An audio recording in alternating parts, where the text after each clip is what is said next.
안녕하세요. 미국 주식론 대학의 미준입니다. 1월 31일 오늘의 미국 주식 뉴스를 시작합니다. 2023년 1월의 마지막 날입니다. 정말 야속할 정도로 시간이 빨리 흘러갑니다. 야심차게 여러 가지 계획을 가지고 시작했던 2023년이었는데요. 벌써 그 첫 번째 날이 마지막 날을 맞이하고 있습니다. 그래서 조금은 마음이 조급해지는 오늘인데요. 지금부터라도 연초에 수립했던 많은 계획들을 달성하기 위해서 박차를 가해야 할 것 같습니다. 자, 그러면 1월 31일 1월의 마지막 날 보내드리는 오늘의 미국 주식 뉴스 바로 시작합니다. 오늘 방송을 위해서도 굉장히 재미있는 기사가 많이 준비되어 있습니다. 첫 번째 기사부터 굉장히 흥미로운데요. 자, 이번 CNBC 프로 기사에는 짐 차노스라는 세계적인 투자자가 등장합니다. 짐 차노스는요, 공매도로 유명한 세계적인 투자자인데요. 특히 1년 전에는 코인베이스에 반대 투자하면서 굉장히 많은 수익을 올린 것으로 나와 있고요. 자, 또한 굉장히 오랫동안 테슬라에 공매도 투자해서 실패한 것으로 유명합니다. 자, 그런데 이 짐 차노스가 지금이야말로 테슬라에 공매도를 해야 되는 시점이다라고 확신에 찬 목소리를 다시 한번 냈거든요. 자, 그의 논리를 한번 살펴봐야 할 것 같습니다. 자, 굉장히 유명한 숏셀러, 공매도꾼인 짐 차노스가 월요일날 얘기하기를 나는 계속해서 테슬라에 반대 투자하고 있다, 공매도 투자하고 있다라고 밝혔거든요. 자, 그 이유는 컴페티션입니다. 바로 전기차 산업 분야에 경쟁이 가열화되고 있다라고 이유를 설명하고 있는데요. 자, 구체적인 이야기를 좀 들어봐야겠죠. 자, 베어즈가 이제 테슬라에 대해서 부정적인 생각을 가지고 있는, 반대 투자하고 있는 사람들을 얘기하는 거죠. 자, 이 공매도하는 사람들이 그동안 경쟁에 대해서 잘못 생각하고 있었다. 자, 어떤 부분이 그러냐면요, 생각보다 경쟁이 가열화되는데 너무나 많은 시간이 걸렸다는 거죠. 그만큼 테슬라가 독보적인 존재를 오랫동안 유지했다라고 인정을 하고 있습니다. 하지만 지금은 상황이 달라졌다고 얘기합니다. 그 얘기는요, 지금은 정말로 경쟁이 가열화되고 있기 때문에 테슬라의 입지가 흔들릴 것이다 라는 것이 그의 의견입니다.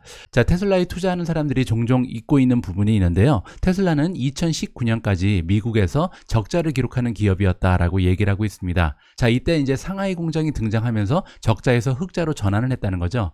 자, 그 얘기는 다시 얘기해서 상하이 공장이 없었으면 테슬라는 적자를 면하지 못했을 것이다 라고 얘기합니다. 자, 그런데 문제는 지금 중국 시장에서 전기차 시장의 경쟁이 너무나 가열화되고 있다. 따라서 테슬라의 입지가 흔들린다는 거죠. 자, 그 얘기는 지금 상하이 공장 때문에 순이익이 굉장히 많이 증가하면서 그 마진이 굉장히 높은 폭으로 올라갔는데요. 이 마진이 떨어질 수밖에 없다라는 예언을 하고 있습니다. 자, 또 하나 얘기하고 있는 부분이 뭐냐면 자동차 시장은 시클리컬, 즉 순환 비즈니스라고 얘기하는 거죠. 따라서 순환 비즈니스였기 때문에 지금 20대 후반 거의 30% 가까운 마진을 기록했던 것이 피크라고 얘기하고 있고요. 이제부터는 20% 이하로 떨어질 일만 남았다라고 부정적인 전망을 하고 있습니다. 자, 그러한 근거는 중국에서 경쟁이 가열화되면서 상하이 공장 때문에 마진이 올라갔던 그 전으로 복귀를 할 것이다 라고 그의 의견을 피력하고 있습니다.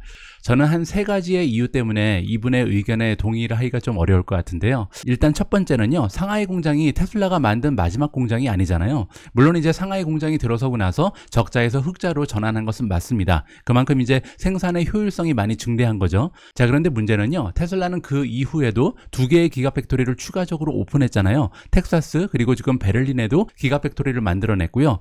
다가오는 미래에, 가까운 미래에 이 두 공장에서의 생산 효율성도 극대화될 가능성이 굉장히 높습니다. 왜냐하면 생산 공장 자체를 굉장히 자동화시켰고요. 그리고 또한 그들이 만들고 있는 차체를 굉장히 간소화하면서 비용을 굉장히 큰 폭으로 절하시킨 것이 테슬라의 생산 공법이거든요. 따라서 다가오는 미래에 계속해서 기가팩토리가 추가적으로 들어설 텐데요. 그러면 가면 갈수록 조금씩 더 생산성이 극대화되고 또 비용 효율성이 계속해서 증대하면서 테슬라의 마진은 지켜낼 수 있을 것이다라는 것이 저의 개인적인 판단입니다.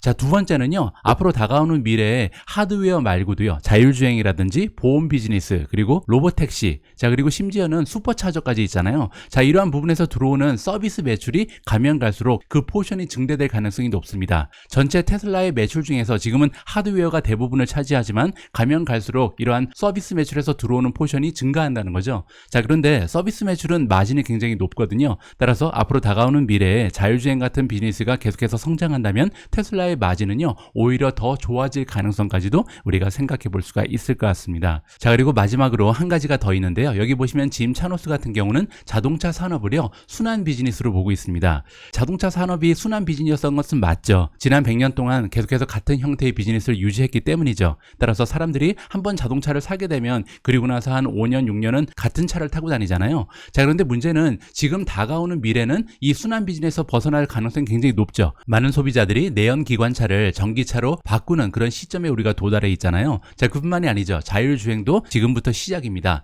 따라서 다가오는 적어도 5년, 10년간은요, 순환적인 그런 비즈니스의 형태에서 벗어나서 자동차 산업이 구조적인 성장을 보일 가능성이 굉장히 높습니다. 구조적인 성장을 보인다는 것은 그만큼 마진을 극대화하는 데도 굉장히 유리한 그런 입지를 차지할 수 있다는 거죠. 그래서 제가 감히 짐 차노스라는 세계적인 투자자의 의견을 평가하자면요, 여러 가지 오류가 좀 숨겨져 있는 것이 아닌가 판단을 합니다. 물론 이제 저의 이런 의견도 개인적인 의견에 불과하다는 것을 여러분들께서 감안을 하셔야 될 것 같고요. 자, 이런 식으로 여러 가지 의견을 접하시면서 여러분들 스스로 여러분들의 투자 판단을 하시는 것이 중요하다고 생각을 합니다. 다음으로 준비된 기사도 테슬라 관련된 글입니다. 자, 이번에는 테슬라에 대해서 긍정적인 의견을 한번 들어볼까 하는데요. 자, 베렌버그라는 투자기관에서 이번에 테슬라의 평가를 바이로 올려줬습니다. 원래는 이제 보유 의견이었는데 월요일 날 매수로 상향 조정했다라고 나와 있고요. 자, 그 근거를 한번 들어보시죠. 자, 애널리스트의 이름은 에이드리안 야노식이고요. 자, 이분의 평가를 좀 살펴보도록 하겠습니다. 자, 전체 8,305명의 월가의 애널리스트 중에 7,852위를 차지하고 있기 때문에 거의 바닥을 찍고 있죠. 자, 그리고 석세스 레이트는 44%에 불과합니다. 자, 그리고 에버리지 리턴, 지난 1년간 수익률은 마이너스 8.7%이기 때문에 지난 1년간 좋은 성과를 보이지는 못했다, 이렇게 평가가 가능하고요. 자, 하지만 그렇다고 해서 테슬라에 대한 평가 역시도 틀릴 것이다 라고 단정할 수는 없겠죠. 자, 어쨌든 이분의 의견에 따르면요, 최근 들어서 테슬라가 가격을 많이 하향 조정했잖아요. 자, 그런데 이렇게 가격을 하향 조정할 수 있었던 이유는요, 비용에 대한 효율성이 굉장히 높은 기업이기 때문에 마켓 쉐어를 높이기 위해서, 시장 점유율을 높이기 위한 전략으로 이해가 가능하다, 이렇게 설명을 하고 있습니다. 자, 가격을 이번에 많이 하향 조정한 것은요, 단기적으로 잠깐 영향이 있을 뿐이다라고 얘기하는데요. 자, 그 이유가 뭐냐면 테슬라의 마진은 회복할 수 있을 것이다 라고 전망을 하고 있습니다. 자, 그 이유가 굉장히 중요한데요. 자, 앞에서 차노스가 얘기한 것처럼 미국의 공장 프레몬트 같은 경우는요, 굉장히 비용 효율성이 낮습니다. 자, 그 이유가 설명되고 있는데, 일단 노동력에 대한 코스트, 비용도 굉장히 높고요.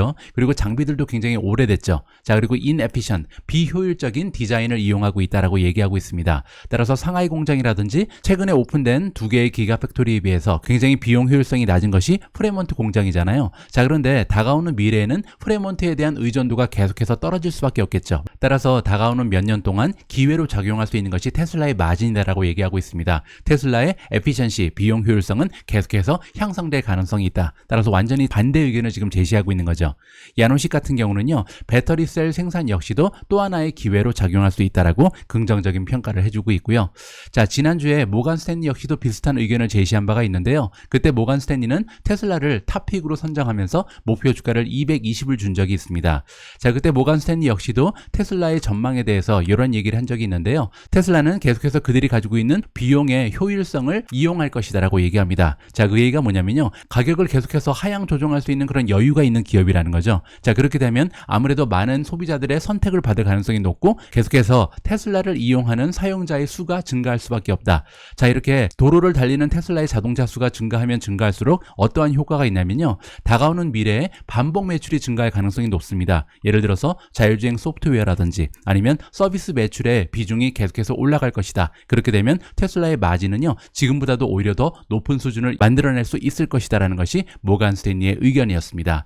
자, 이렇게 두 가지의 기사를 통해서 우리가 살펴볼 수 있는 것은요, 테슬라의 마진이라는 한 가지 주제를 가지고 한 투자자는 공매도를 하고 있고요, 또 다른 편에서는 테슬라의 미래에 대해서 굉장히 긍정적인 전망을 안겨주고 있습니다. 따라서 역시 마지막 결정은 우리 투자자의 몫이다라는 것이 선명해지는 것 같습니다. 오늘 방송에서는 우리가 테슬라의 마진에 대해서 굉장히 흥미로운 기사들을 읽어봤는데요. 자, 때마침 테슬라의 경쟁 기업인 포드 관련해서 굉장히 재미있는 기사가 발견됐습니다. 자, 포드에서 이번에 가격을 하향 조정했다라는 발표가 있었습니다. 자, 그들의 대표적인 전기차죠, 머스탱 마하 2 크로스오버가 있는데요. 평균적인 가격을 무려 4,500달러나 인하한다라는 기사가 전달되고 있습니다. 자, 물론 우리가 쉽게 예상할 수 있는 것처럼 이번에 가격을 인하하는 이유는 테슬라가 1월 초부터 모델 Y의 가격을 큰 폭으로 내렸기 때문이죠. 따라서 테슬라의 가격이 많은 폭으로 떨어졌기 때문에 경쟁하기 위해서는 어쩔 수 없는 조치였다. 이렇게 우리가 예상을 해볼 수가 있는 거고요. 자, 포드에서는요, 마하 2의 생산을 작년 7만 8천 대에서 올해 13만 대로 늘릴 것으로 계획하고 있습니다. 자, 그런데 문제는요, 이렇게 가격을 인하하게 되면 마하 2의 모델 중에서 수익이 마이너스로 돌아서는 모델이 많이 있을 것이라는 것이 이번 기사의 골자입니다. 자, 그리고 그럴 것이요, 제가 다양한 기업들의 수익률을 좀 함께 비교를 해봤는데요. 자, 여기 나와 있는 그로스 프로핏 마진이라는 것은 이제 총 이익률을 얘기하는 거죠. 생산에 필요한 직접적인 비용을 빼고 남아있는 총 이익을 살펴보면요, 포드는 11.3%, GM은 13.56%, 토요타는 16.9%고요. 자, 중국의 대표적인 기업인 BYD도 15.1%에 불과합니다. 자, 그에 비해서 테슬라는 지난 한 해 동안 마진이 많이 하락했음에도 불구하고 25.6%를 기록하고 있고요. 자, 순이익률을 보시면요, 포드는 6%가 되지 않고요, GM은 6.5%, 토요타는 7.4%, 자, 그리고 경차 위주로 판매하고 있는 BYD는 2.9%입니다. 테슬라의 순이익은 15.4%나 되고요. 따라서 테슬라는요, 지금 현재 수준에서 가격을 굉장히 큰 폭으로 하향 조정해도 계속해서 수익을 만들어낼 수 있는 여유가 있는 기업입니다. 반면 경쟁 기업들은 그렇게 하기가 굉장히 어렵다는 거죠. 따라서 테슬라의 가격 인하는요, 마진을 떨어뜨릴 수 있는 위험 요소라기보다는 오히려 긍정적인 요소라는 것이 저의 개인적인 판단입니다. 다음으로 준비된 기사도 굉장히 흥미롭습니다. 이번에는 댄 나일즈라는 전문가가 등장하고요. 자, 이분의 의견에 따르면 절대 애플에 투자하면 안 된다라고 얘기합니다. 자, 이렇게 생긴 헤지펀드 매니저 댄 나일즈의 의견이고요. 자, 댄 나일즈가 월요일날 주장하기를 애플을 절대 건드려서는 안 된다라고 주장합니다. 자, 그 이유가 굉장히 궁금해지는데요. 자, 이 기업은, 애플이라는 기업은 2019년에 이미 매출의 성장을 멈춘 바가 있다라고 얘기합니다. 자, 우리가 잊어서는 안 되는데 스마트폰 시장은요, 그때 산업 전체의 매출 현황이 4년 연속 마이너스 성장을 보이고 있었다라고 얘기합니다. 그만큼 이제 한물간 시장이 스마트폰 시장이었다라고 얘기를 하는 거죠. 자, 그리고 또 한 가지를 얘기하는데요. 댄 나일즈의 의견에 따르면 2022년에 주가가 많이 떨어졌음에도 불구하고 아직까지 애플이라는 주식은 굉장히 비싼 상태라고 얘기합니다. 자, 그 이유가 뭐냐면요, 자, 현재 포워드 어닝에 비해서 멀티플을 살펴보면, 즉 포워드 PER을 보면요, 24배가 나와 있습니다. 그 얘기는 향후 12개월 동안 애플이 만들어낼 것으로 기대되는 순이익에 비해서 시가총액이 24배가 올라가 있다는 거죠. 자, 그런데 미국의 S&P 500의 평균을 보시면요, 지금 18배의 거래가 되고 있거든요. 따라서 시장 평균은 18배인데 지금 포워드 PER이 24배까지 올라갔기 때문에 굉장히 비싼 상태다. 따라서 애플에 대해서요, 지금 시장 평균을 유지해야 된다, 뭐 이런 식으로 해석이 가능하죠. 저는 세 가지의 이유 때문에 이분의 의견에 동의하지 않습니다. 물론 이제 저의 개인적인 의견이고요. 자, 첫 번째로 애플은요, 스마트폰 말고도 계속해서 성장할 비즈니스가 많이 남아 있거든요. 자, 지금 댄 나일즈가 보는 것은 바로 이건 것 같습니다. 애플의 전체 매출 중에 50% 이상, 굉장히 많은 폭으로 지금 아이폰에 의존을 하고 있는 상황이거든요. 자, 그런데 누가 봐도 아이폰이라는 산업 자체는 지금 성장이 피크를 찍은 것이 굉장히 좀 자명해 보입니다. 그렇기 때문에 앞으로 애플이라는 기업은 더 이상 성장할 수 없다, 이렇게 지금 얘기를 하는 거잖아요. 하지만 애플은요, 아직까지도 성장의 동력이 남아있다는 것이 저희 개인적인 판단입니다. 자, 일단 맥 컴퓨터가 저는 굉장히 전망이 좋다라고 보는데요. 최근 들어서 이제 M1이라든지 M2 칩이 개발이 되면서 다른 PC에 비해서 월등한 퍼포먼스를 보여주는 것이 지금 맥 컴퓨터거든요. 따라서 가면 갈수록 맥 컴퓨터를 이용하는 사용자층이 증가할 것이다라는 것이 첫 번째 이유입니다. 자, 두 번째는요, 증강현실 안경이라든지 또한 혼합현실 헤드셋이 출시를 앞두고 있잖아요. 따라서 앞으로 가면 갈수록 애플의 상품은 다양화되면서 사용자의 수가 계속 늘 수 있다는 것이 두 번째 이유다, 이렇게 말씀을 드리고 싶고요. 자, 세 번째는 자동차입니다. 애플이 자동차를 만들면서 애플카가 나올 가능성도 있고요. 설사 애플이 애플카를 만들지 않더라도 저는 애플 카플레이에 대해서 굉장히 긍정적인 전망을 갖고 있거든요. 왜냐하면 다가오는 가까운 미래에 모든 자동차는 인터넷에 연결될 것이 굉장히 확실시됩니다. 자, 그렇게 되면요, 자동차 안에서 지금 우리가 모바일폰, 스마트폰을 이용해서 다양한 애플리케이션을 활용하는 것처럼 자동차 안에서도 여러 가지 애플리케이션을 사용할 텐데요. 자, 이때 이 앱이 깔리게 되는 생태계가 애플이 구축할 가능성이 굉장히 높다. 애플 혹은 구글이 독점할 가능성이 굉장히 높다는 것이 저의 개인적인 개인적인 판단입니다.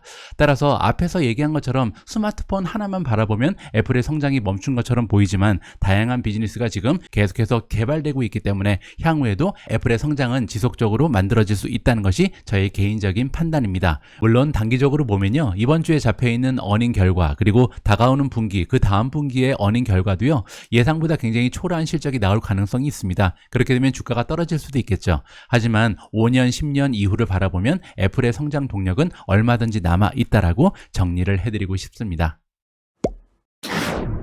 자, 애플에 관련된 기사 하나만 더 함께 읽어보도록 하겠습니다. 자, 이번에는 아이패드 관련된 업데이트 소식인데요.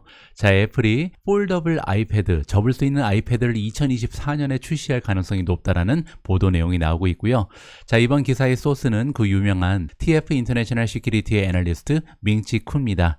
자, 이분이 트위터를 통해서 보도하기를 폴더블 아이패드가 2023년 1분기에 대량 생산 가능하다라고 이야기를 해주고 있습니다. 자, 밍치 쿠는 또한 첨언하기를 positive feeling, 굉장히 긍정적인 느낌을 받고 있다라고 얘기하고요. 자, 그래서 앞으로 폴더블 아이패드가 나타나게 되면 애플의 프로덕트 믹스가 굉장히 좋아질 것이다라고 얘기하는데요. 자, 아까 보신 것이 바로 프로덕트 믹스입니다. 자, 애플이 지금 가지고 있는 여러 가지 매출의 소스가 있잖아요. 자, 이 중에서 아이패드가 차지하는 비율은 지금 현재 6% 정도에 불과하거든요. 자, 그런데 폴더블 아이패드가 등장하게 되면 아이패드가 차지하는 매출의 포션이 증가할 것이다. 따라서 결론적으로 애플의 아이폰 매출 의존도가요, 떨어질 수 있는 좋은 계기가 될 것이다. 이렇게 설명이 가능할 것 같습니다.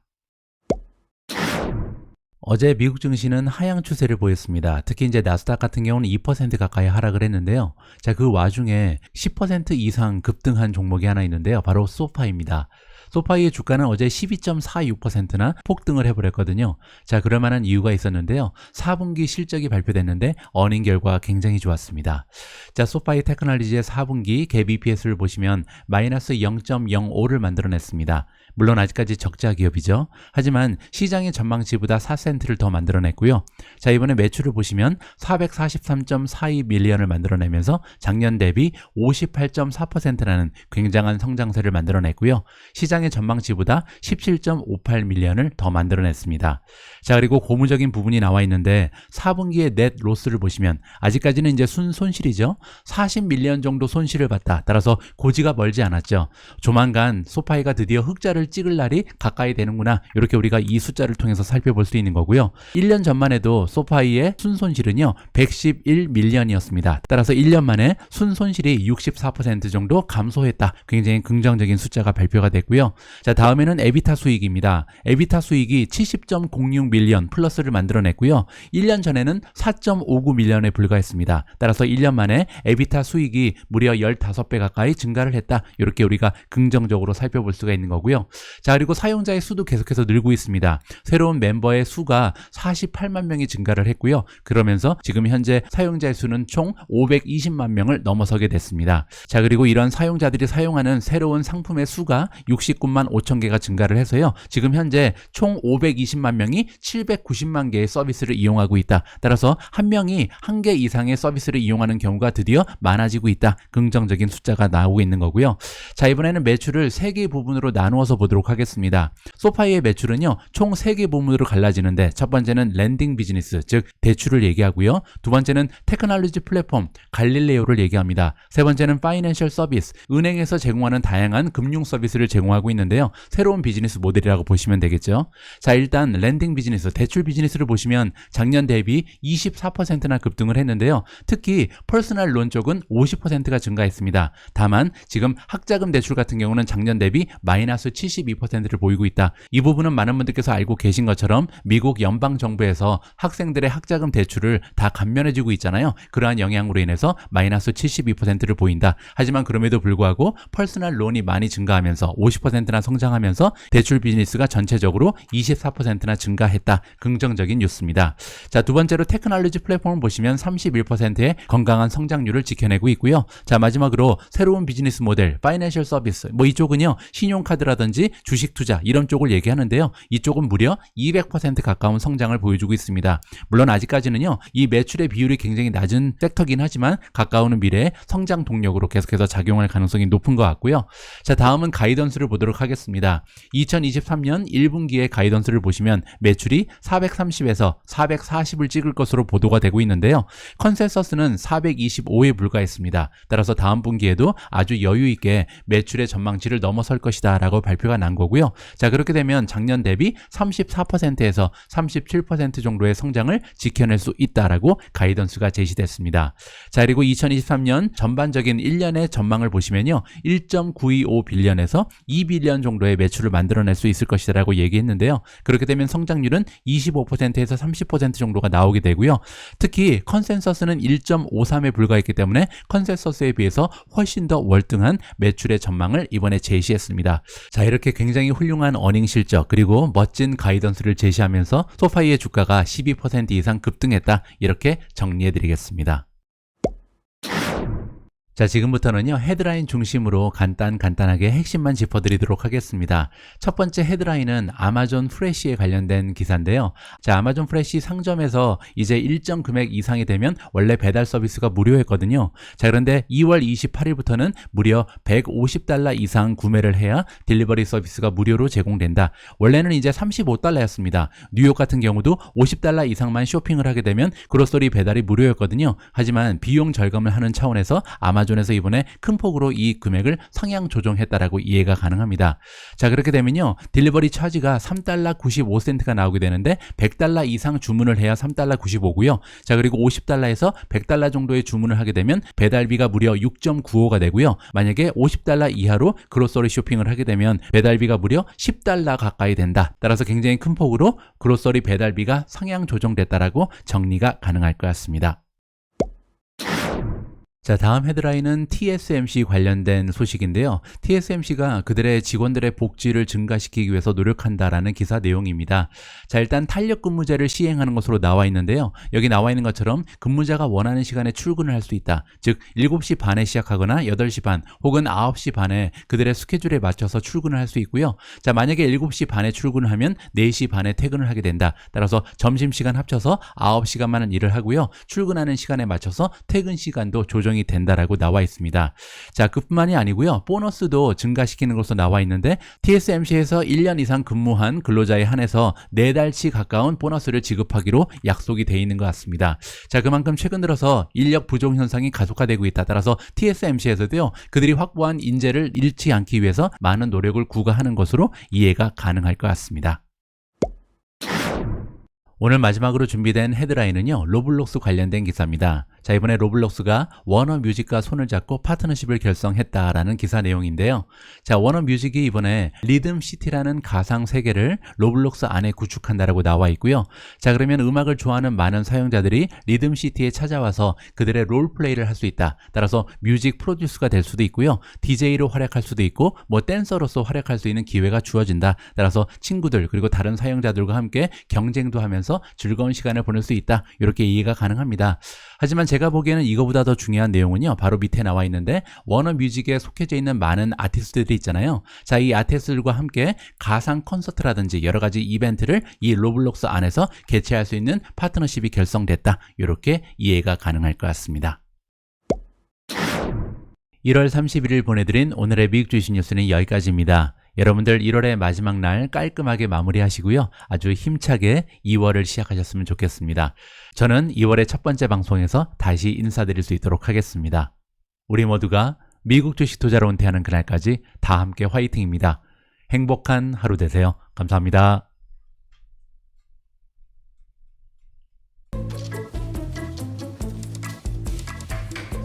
It's sunny, numbnuts.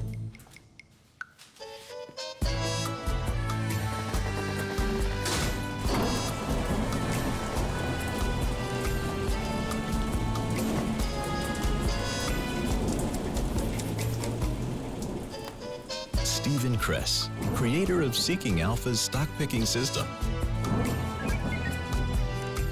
Seeking Alpha, all you need to know about investing in top stocks or in anything else. Seeking Alpha, be a better investor.